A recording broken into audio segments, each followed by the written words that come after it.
when I first was envisioning this class, I was thinking it could be a bunch of pastors who have studied Greek and Hebrew, and so I could kind of help them sharpen their skills in that.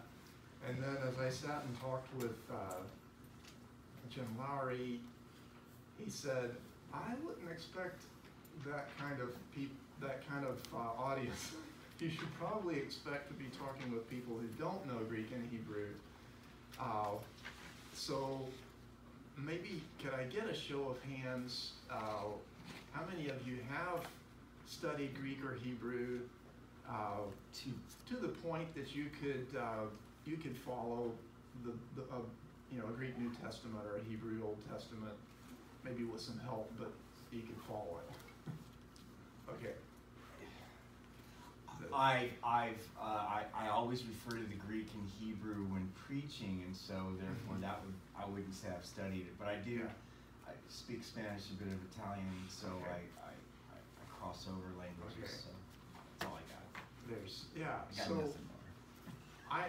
The approach that I'm going to take is going to be more if it's Greek to you, as Shakespeare said, then if those languages are foreign to you and you couldn't follow it, what are some principles that you can use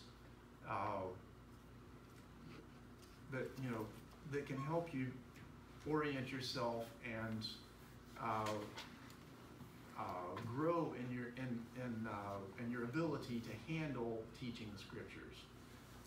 That's going to be more the tack I'll plan to take, because that's where most of you are.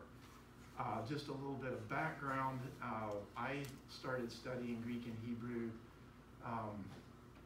in I guess probably about 1990.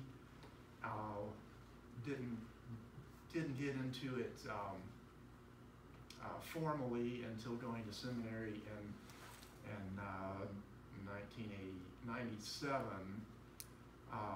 and since then, it appears, just from comparing notes with people that had been to other seminaries, I went to Sangre de Cristo Seminary, which is a small.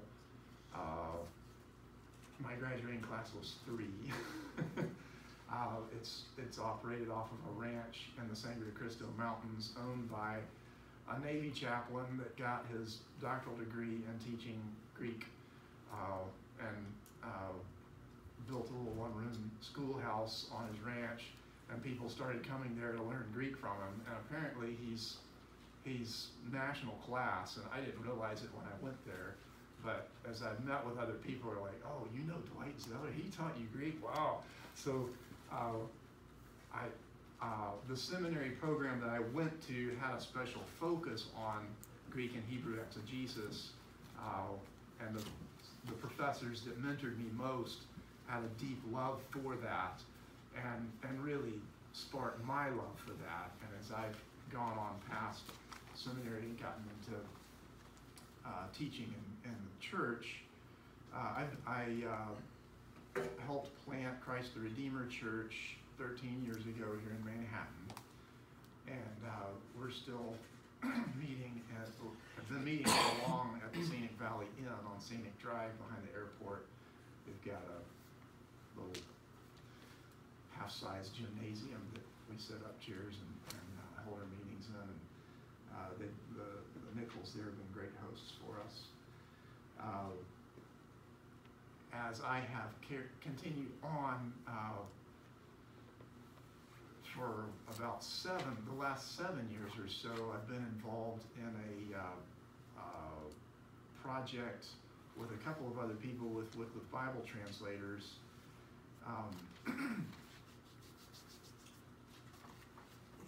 Tagging every word in the New Testament with a specific word meaning.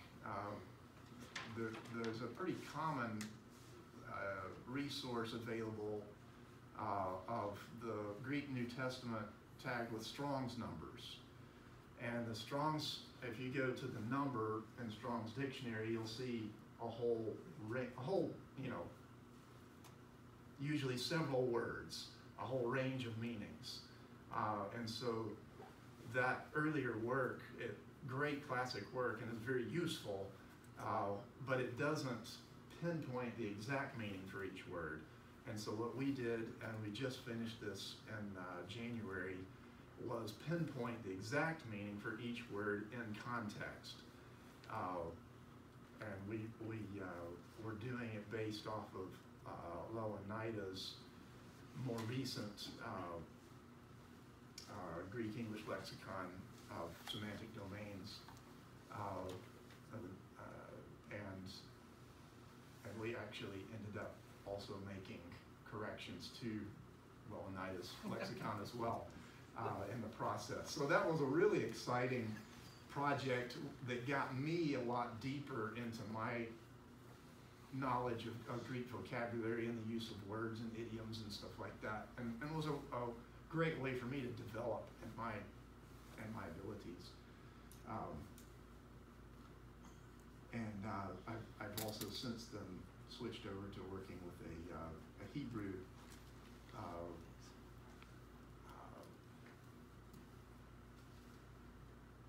let's see, Wycliffe Bible Translators tends to be create more proprietary resources. You'll have to pay money or get licensed to use their stuff, the Paratext software for Wycliffe Bible Translators. There's a whole other translation philosophy of this should all be open source, and I've connected with a group that's doing some open source work for Hebrew Old Testament reference materials. I'll just stop with that. So it's a kind of a passion and a hobby of mine, and that's kind of my background that helps it all in giving you some idea where I'm coming from. So when I preach, I translate the passage I'm preaching from Greek or Hebrew, whether it's Old Testament, New Testament, and compare that with other standard translations. And often I find, I translated that wrong, when I've noticed, the King James and the NAS and the NIV all translated this way. What did I do wrong? So I compare myself with other people's work, and we'll read commentaries and kind of try to really feel like I understand exactly what every word is, and I'll often look up the use of certain of the words as translate the verse, and then if some key words or interesting words, I'll often say search the rest of the Bible. I've got software that'll do that in Greek or and Hebrew. Just search the rest of the Bible and see where else is this word used. And often that gives me new ideas for teaching on. And often it reveals the fact that especially New Testament authors are actually quoting from the Old Testament, even though we don't get the quote marks or the all caps that every time in the English Bible. It helps me tie together the ideas and see where these ideas are coming from, as they're coming from places in the Old Testament. So that's my style. What I want to start off with is just just a basic introduction about languages. The Old Testament, if we take its genealogies literally, we've got creation about 4,000 BC.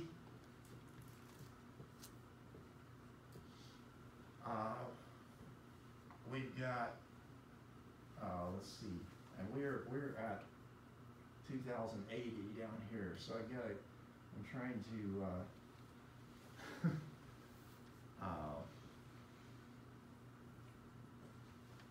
try to get the scale right here. So 2/3 of the way then. So So about 2/3 of the way will be our 0 point. Does that look about right? That's not quite far enough down. You gotta get That's 2, how. 3, 4, 3, 2, 1, 0, 1, 2. Okay, I'll just do it that way.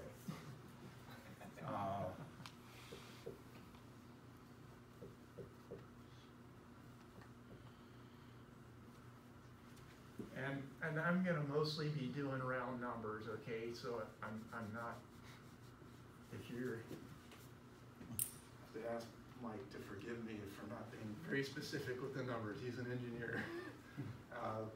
But God spoke to Adam and Eve and Cain, and God spoke. He revealed words, His word, to people from the beginning. We don't have the records of that in its original form. Somewhere around, is it 1200 would be the time of Moses? Am I remembering that correct? 14. 14. Okay, somewhere in here, we do know that Moses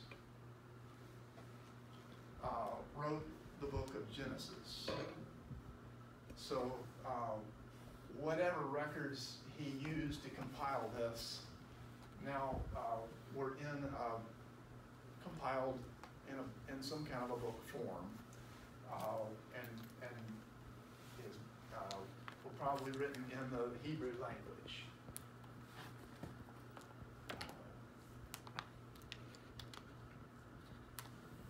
The Hebrew language, thankfully, and not in Egyptian hieroglyphics.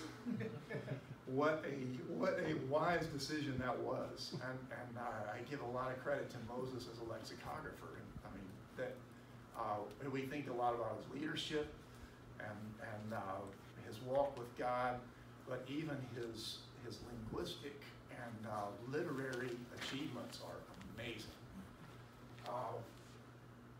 First 5 books of the Bible, and then they're added to until about here. We get the last of the Old Testament prophets,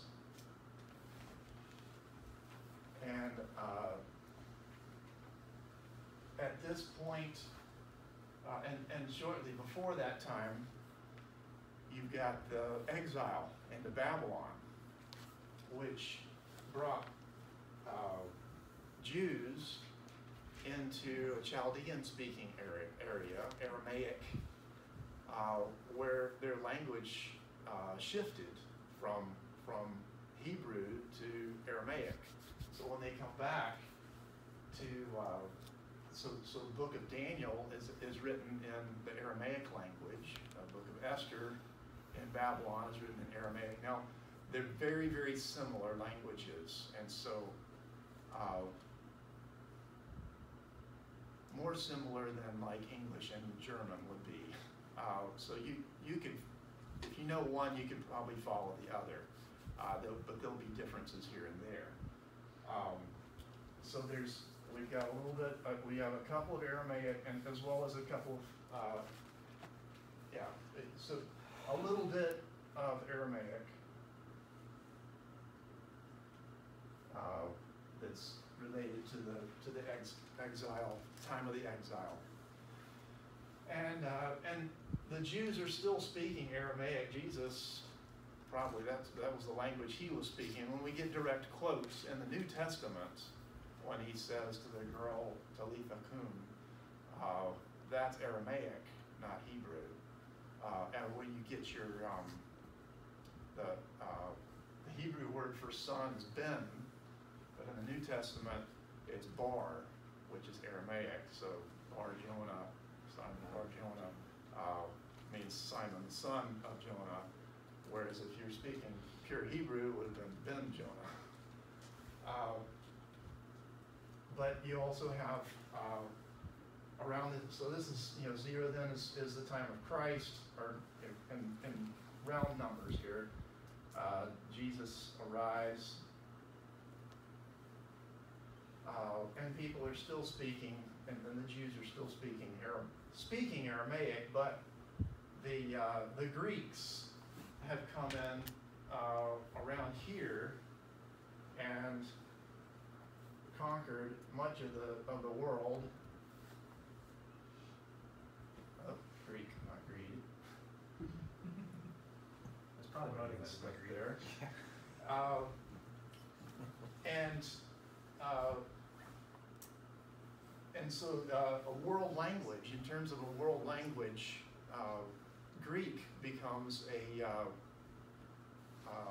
lingua franca, a way that people can communicate across cultures. When you go from one country to another, you can communicate in that language.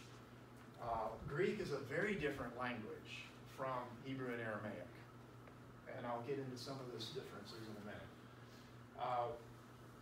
Then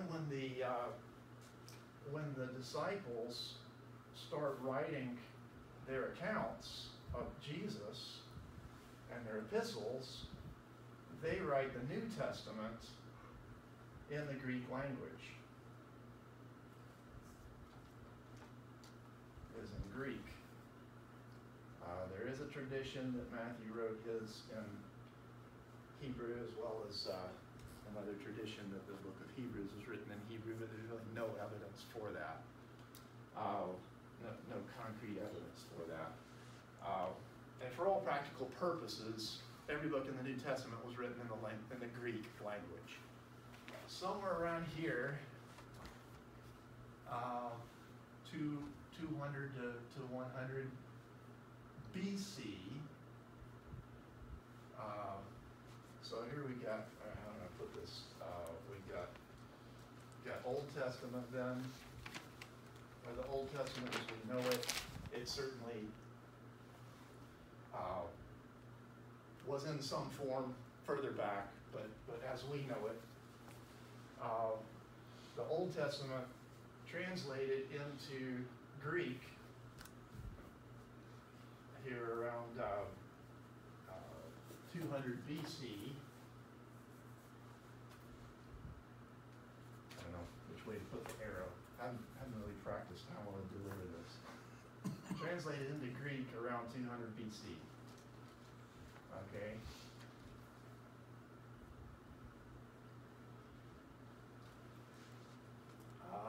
And then your New Testament is in Greek.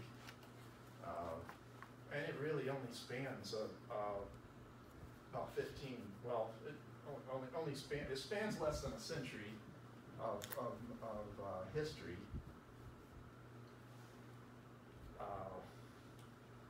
There was something else I was going to say. Okay, so as you go along,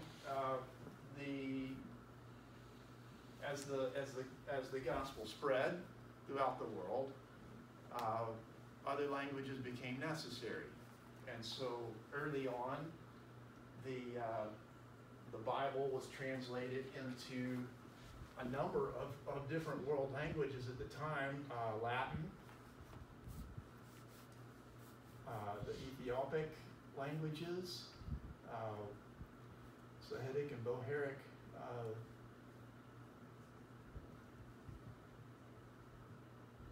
and what other, and I'm trying to think of what other, Syriac.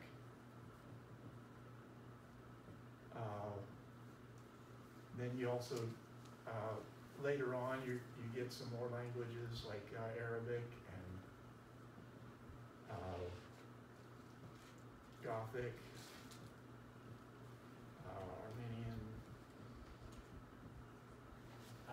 As the gospel moves up into Europe,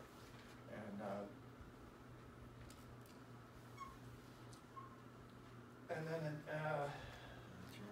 around here in our early 1000, so it's just 13, 1400s or so, we start getting English finally down in here. And for what it's worth, there's still 3,000 languages that don't have any scripture translated in their language yet. We still have a lot to go.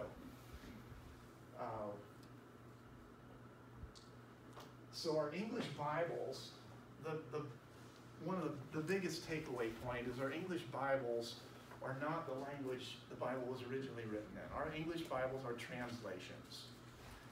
And this is the way God did it.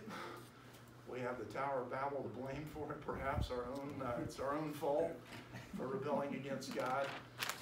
But it's not, these things that have happened are not outside of God's providence and control. In the way that He has arranged for things to be, we have to work out of different languages.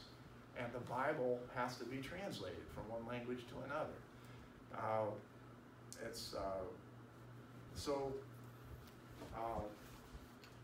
There is value in recognizing that what we're reading is based on something in another language that was written long before.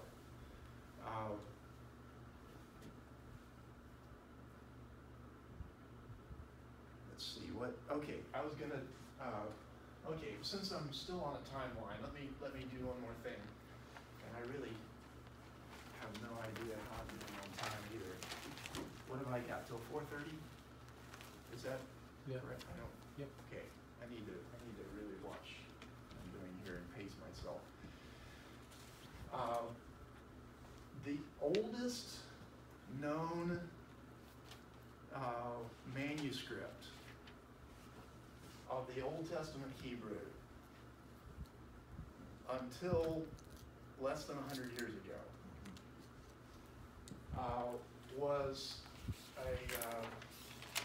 was from this era around here. The oldest that's still in existence. The Cairo Genesia had there was a inside the wall of a synagogue in Cairo. They found some old Hebrew manuscripts that they probably back into about the 800s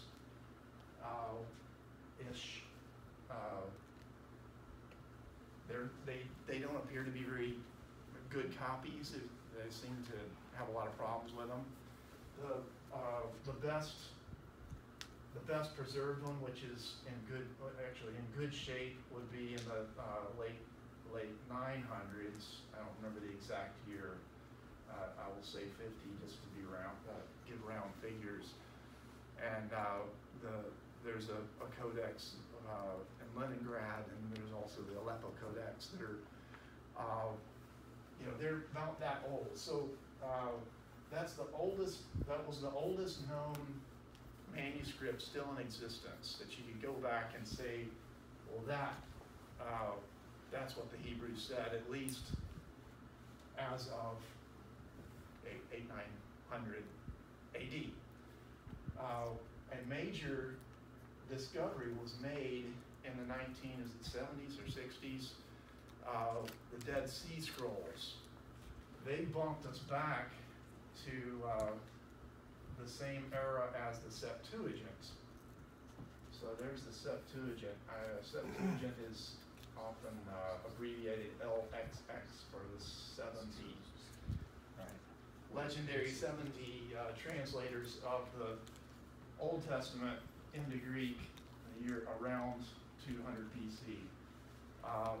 The Dead Sea Scrolls are also from around 200 BC, 200, 100. And they contain almost every book of the Old Testament, not every word of the Old Testament. It's very fragmentary, but you can figure out which book it is.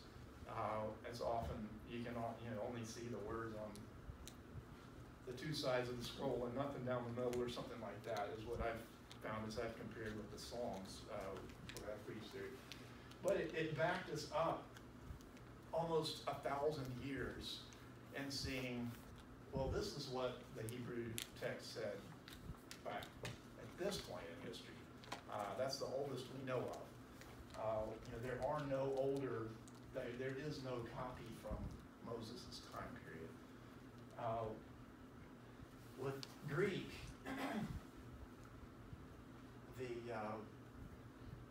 you gotta remember that up until the invention of the printing press around in here, everything was hand copied. And so the potential for error is much greater. Scribes were extra well trained, and so they took every precaution to avoid that. But you get every manuscript would have uniquenesses in it, just because they're hand copied. And so from the New Testament, as they passed down, the church would read it, make a copy of it, and hand the original or the copy on, and that copy gets copied, and that copy gets copied. There are the really remarkable thing is how consistent the copies are. If you look at if you compare, because there are thousands of Greek manuscripts, thousands of them, and people have made it their focus of study to compare the differences among all those thousands of hand-copied manuscripts. And what's astounding is how consistent they are, and that none of them have different theological applications. They all mean the same thing, which is utterly amazing. Utterly amazing. And I believe it's because God preserves his own word. He has an interest in keeping his word consistent. And so he has seen to it that it gets copied right. It gets copied differently here and there, but the meaning still doesn't get changed, even through the little differences here and there.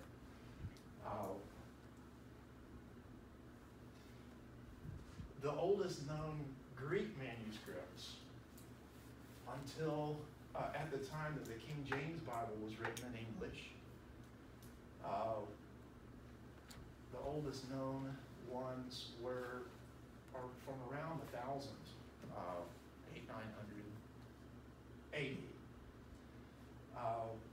Then in the 1800s,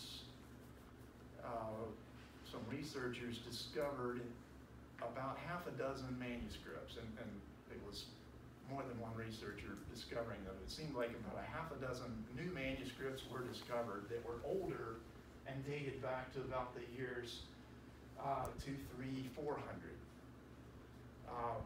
Again, pulling our knowledge of what was in circulation back by some 500 years or more.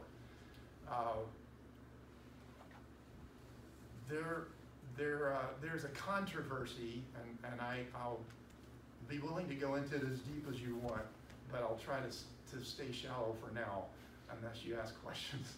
But there is a controversy over how to treat those half dozen or so documents. Are they, since they're older, are they closer to the original? Or since they're older, did that mean they were not in use? Did they have mistakes in them and they just got put aside because they didn't want to burn the Bible, and so they just put it on a shelf? It didn't get used, and so it survived. That's a controversy, and that is the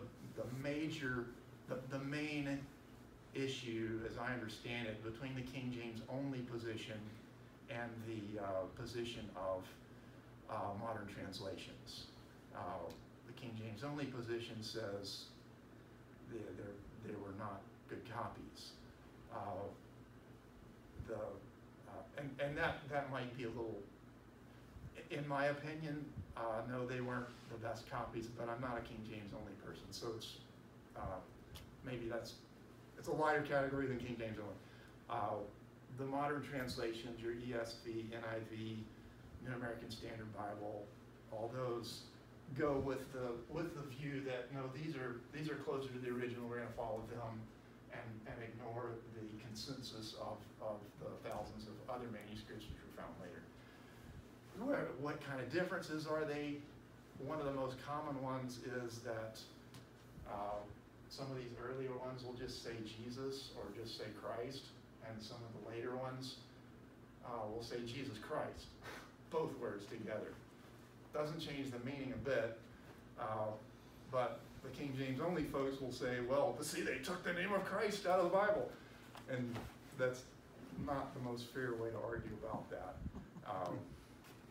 Well, they took the blood of Christ out of the Bible. Well, yeah, but they didn't change the meaning of what, the copies are still faithful. So anyway, that is the heart of the controversy. And some of the information about just the languages coming up to what we've got today. I was going to mention the differences between Greek and Hebrew. And just say briefly Hebrew.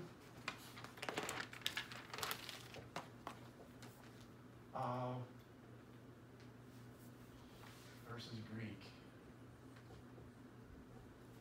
Hebrew, you've got a smaller alphabet and a smaller capability for vocabulary. So you've only got its structure is you have to communicate a meaning using 3 letters only.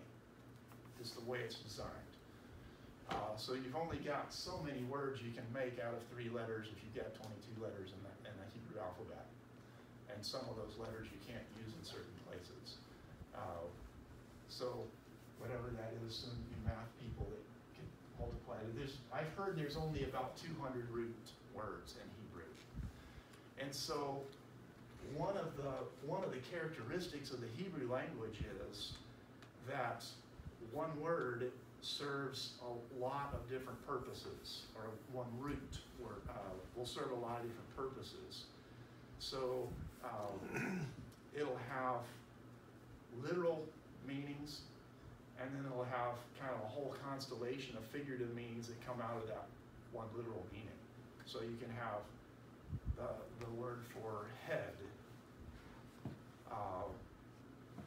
could be this part of your body, but then the same word is used for the number 1, the first. The same word is used for the source. The same word is used for an authority figure. The same word is used. You kind of got a whole constellation of meanings that come out of this one root word. And we have different English words for most of them. But Hebrew, you've got a limited vocabulary. And one way that Hebrew deals with that is why it's 4/5 of your Bible is by repetition. If you can say the same, you can say your sentence and then say it again using synonyms, then if there's any question about what this word meant, the fact that a synonym is used here, okay, this is the meaning of this word that I should apply here because I'm cross-referencing it with one of its synonyms. So that is a very typical, that's why, if you look at the Psalms, I was trying to think of one off the top of my head, and right now my mind is going a little too fast to think of examples. He makes me lie down in green pastures. He leads me beside still waters. Is that talking about necessarily talking about him doing 2 different things? Probably it's giving 2 parallel pictures which describe, okay, he's shepherding. This is the characteristic actions of a shepherd. But if you only heard one of those phrases, you could take it off in some direction that it wasn't intended. So parallelism and sometimes it'll do parallels by stating the positive and then stating the negative. It is this, it is not that. And that clarifies the meaning. Hebrew, there's only two verb tenses. There's the present, and then there's the perfect and the imperfect. Perfect means it's done. It's already happened. Case closed. Imperfect means there's something yet incomplete about this. And so it could be used for present tense. Something's currently happening. It's not case closed yet. It could refer to future tense. It will be.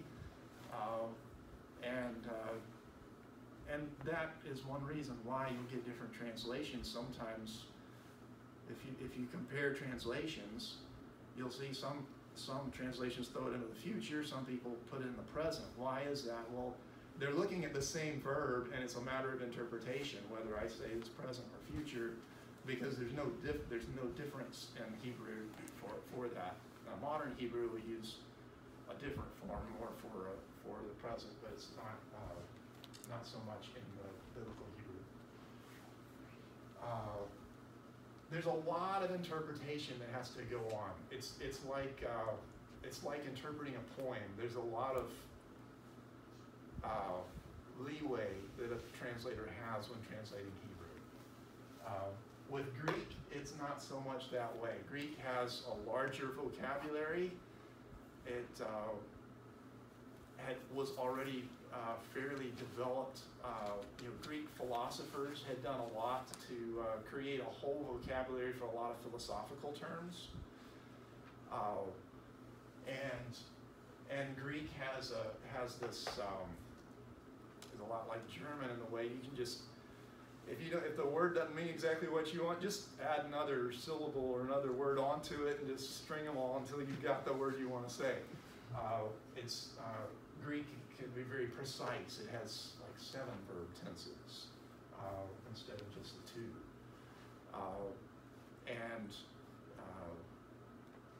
So there's a lot of precision. I don't know how to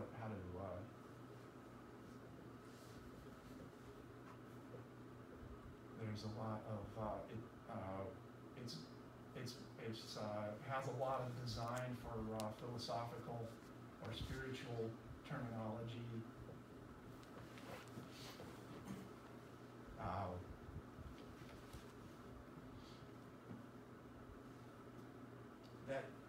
That kind of I think that's what I wanted to say on that. So how do we apply this? What do we do with all this stuff? One is, I think different English versions are a good thing. When you study the Bible to prepare a sermon or to prepare a Sunday school lesson or whatever, I recommend, since you are reading a translation, look at several translations. And as you look at several translations, you start to get a range of what is and is not in the range of meaning of the original. Whether or not you can ever read that original, you get an idea of the range of that from seeing what other people have done. Words and phrases don't always correspond one-to-one across languages. And so it's possible to translate a phrase faithfully from one language to another in more than one way. And so I don't believe that the English translations that have been honestly approached, I think that includes the King James, New King James, New American Standard, English Standard Version. I think even the New Living, they're done honestly. It's not like the New World Translation where they dishonestly said we must change every reference to Jesus' deity. That was a dishonest translation, and that can be demonstrated. But where they tried to go about it honestly, I think there's value in seeing what they did. each translation clearly has its own philosophy of translation, and that's why there are different translations in English. And so there's value in recognizing what the translation philosophy is as I'm looking at this translation. And so I would recommend spending time reading the prefaces of your Bibles and see what is their translation philosophy. With I had one question. Yeah. How many characters in the Greek versus the 22 in the Hebrew? I'm not a numbers man. Letters, it's still I like guess. 20. It's still about the same number. I'm trying to still 20 something. And then my other statement about that is what I had learned is that what's also great about Hebrew and Greek, unlike ours, is that most letters have numeric value. And when I say that actually the letter itself is a number. Yeah. So, And yeah. So that's why I wanted to know how many characters there were in the Greek. Yeah. I'll figure that one out. 24. Thank you. Okay. Good.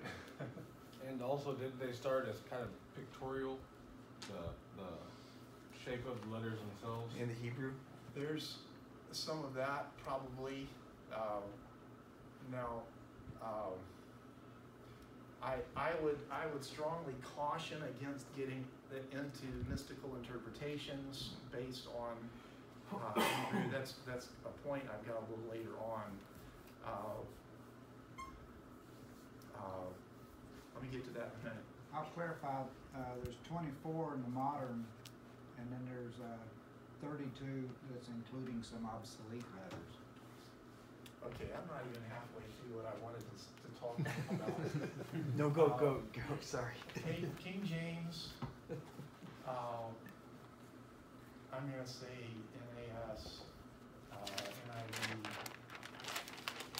ESV are probably some of the most popular ones. Are there any others that are popular?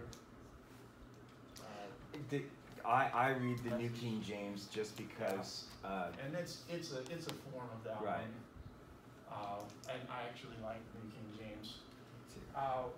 These two, and this included,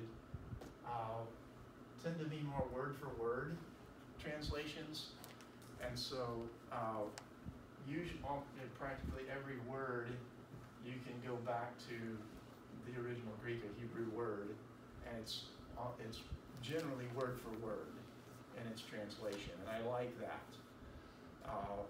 And what I like about the King James and the NAS is they let you know when they add a word, or it's, and you have to add a word here and there. I was just looking at Hebrews 2:10, 11. It's, he who sanctifies and the ones who are being sanctified are all out of one. All out of one what? And so the ESV adds, I forget which one does which. I think NIV adds all out of one Father. ESV is something like all out of one kind, maybe. And NAS is strictly all out of one, because we're not going to add a word. But what's unfortunate, I think, in the NIV and ESV is they don't let you know when they add a word.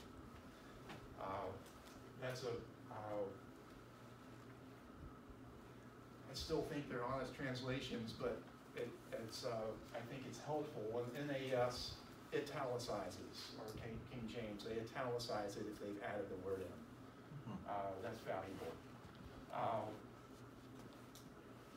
King James was translated, and the New King James has kept that tradition using the majority reading of Greek texts, Greek manuscripts, rather than, and without any consultation with the 6 older ones, which date back to here. These all rely more heavily on those older 6 and not as much on those. NAS, and each one has problems. The King James, excellent, one of the probably still the best translation, but we don't talk like that anymore. And it's hard to understand, and it uses words that are just no longer in our vocabulary. They also tend to go with their Old Testament tends to be more leaning towards Jewish commentary, Jewish ideas of how things should be. NAS, I'd say if they have, their biggest fault is probably if they can be different, they will be different. You can choose a different word, they'll put a different word in there. It's actually makes it valuable laying it out next to a couple of other translations, because they'll add another, add to the range of meaning of helping you understand what's the range of meaning in this. NIV is not a word for, is not so much word for word in its translation philosophy. They're more idea for idea, and it's much. I mean, this is by far the easiest to read of any of these nowadays, but it's a little harder to see, where they've made some changes in order to make it read easily in English.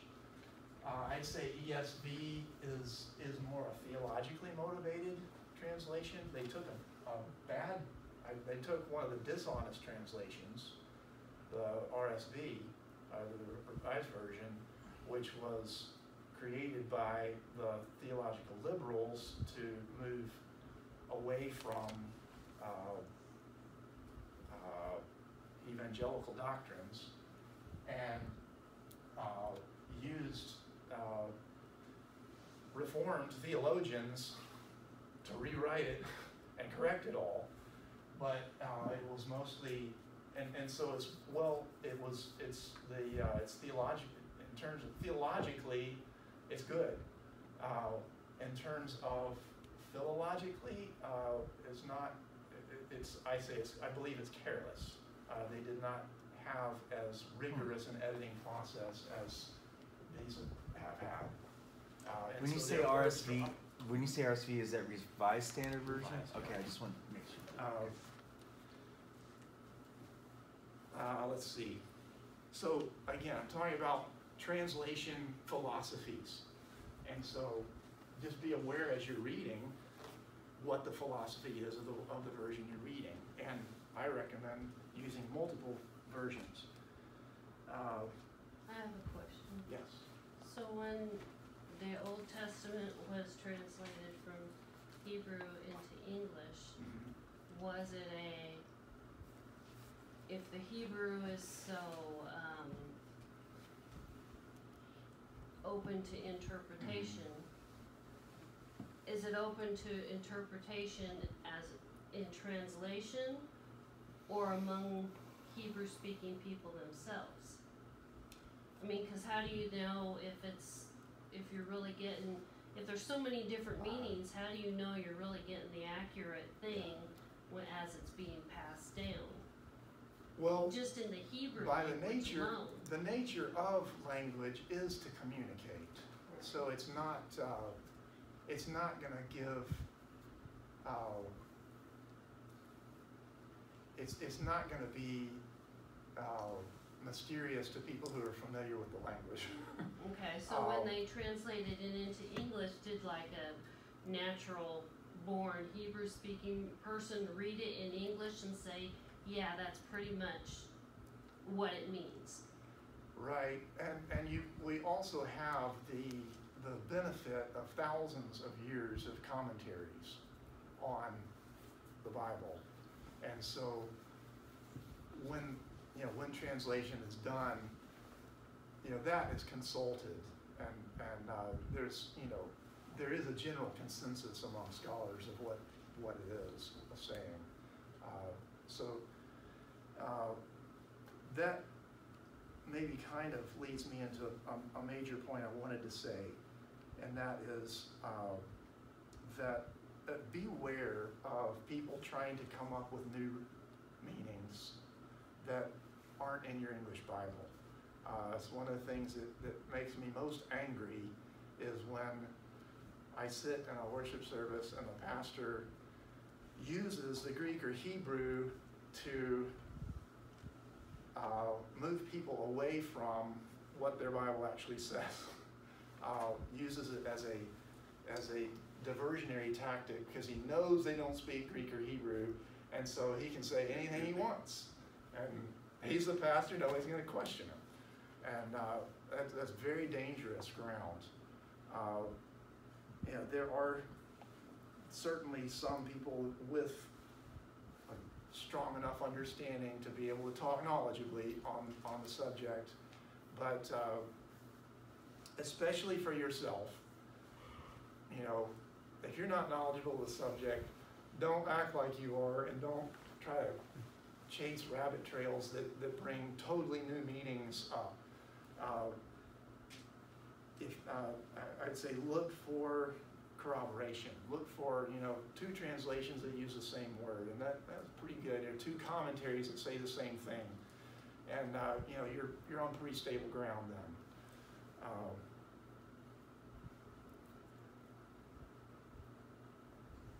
So is that how, like, the Gnostic thing kind of got started? Was they just kind of used whatever they felt like or whatever, and I suspect so. There's all along there have been people who have used these words which God has given or intended to mean something, and can be translated in a scientific way, and have instead treated them like magic words or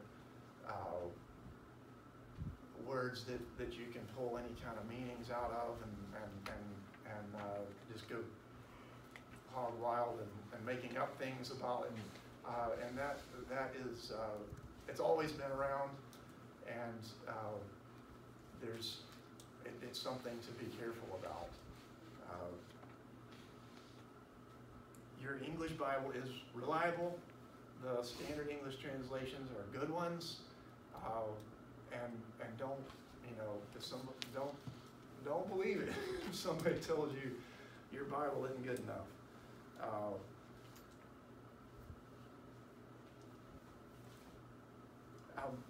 I guess the only other main point that I wanted to mention was these. I found it very useful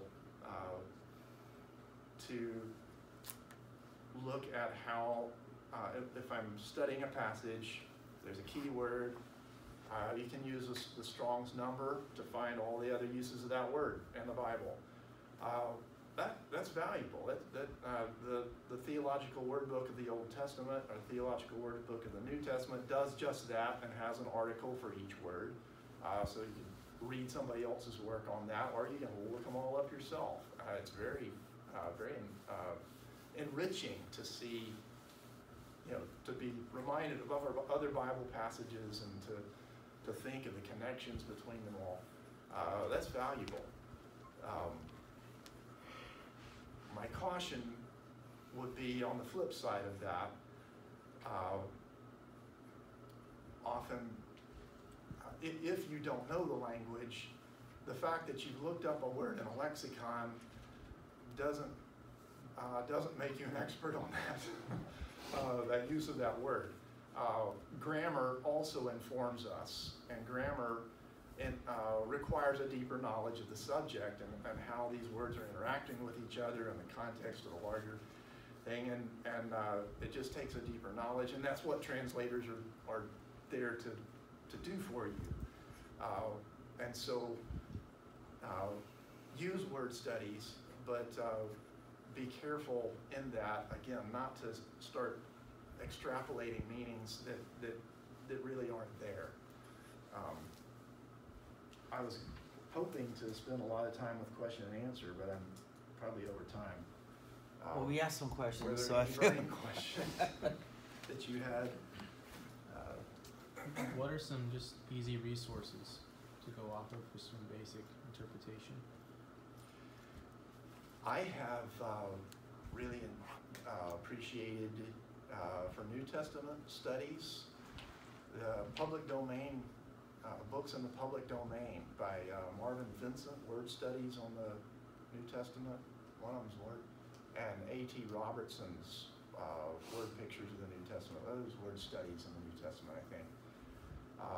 They both were aware of each, A.T. Robertson wrote after Vincent did and was aware of Vincent's work. But they kind of comment on keywords, running commentary throughout the whole New Testament, and it's free, public domain. I download it for free on my computer, and it's real easy to access. That's really useful. Computer, the eSword. Well, I'm sure there's a whole bunch of different Bible programs out there, but you use a Bible program, click on the word, and it'll give you the whole list of all the Bible verses that use that word. That's a great resource. Something we have in our generation that no Bible scholar had before. Yeah. I've heard yay and nay on study Bibles, the notes, and how helpful those are. Do you have a comment on study Bibles? I don't actually. I've never used one. I don't know. I'm sure. I'm gonna write that comment down. I'm not quite sure. I've never used one. Yeah, nice. I mean, there are some that I would, whose editors I would trust more intuitively than others, but. I was curious about, if any, or how you would describe any kind of spiritual enrichment in this kind of study for you. Maybe before you studied it in Greek or Hebrew, if it just gave you deeper understanding, or if there was some kind of more spiritual enhancement. I was writing Bible commentaries before I went to seminary, and my dad said they were as good as any he had read. He was a Presbyterian pastor who had been to seminary himself. So maybe it hasn't done me a whole lot. But I would say one thing it has done, the thing I've noticed the most, is it slows me down. I've read the Bible so many times that I just find myself, without thinking, I'm just skimming the words. I've heard this before, I've read this before. Sure. And when I have to switch to Hebrew, I'm like, oh, slow down, okay, what did that word, okay, and this one, okay, this one, and then, so it slows me down enough to think about the words and meditate on it again. And so that's been the most valuable thing for me, I'd say. Okay. I was just gonna state that I've been fortunate. When I was 20, I was in Italy, Greece, Jordan, and Cyprus. Wow. And lived in Italy for 6 months, and each other place 1 month.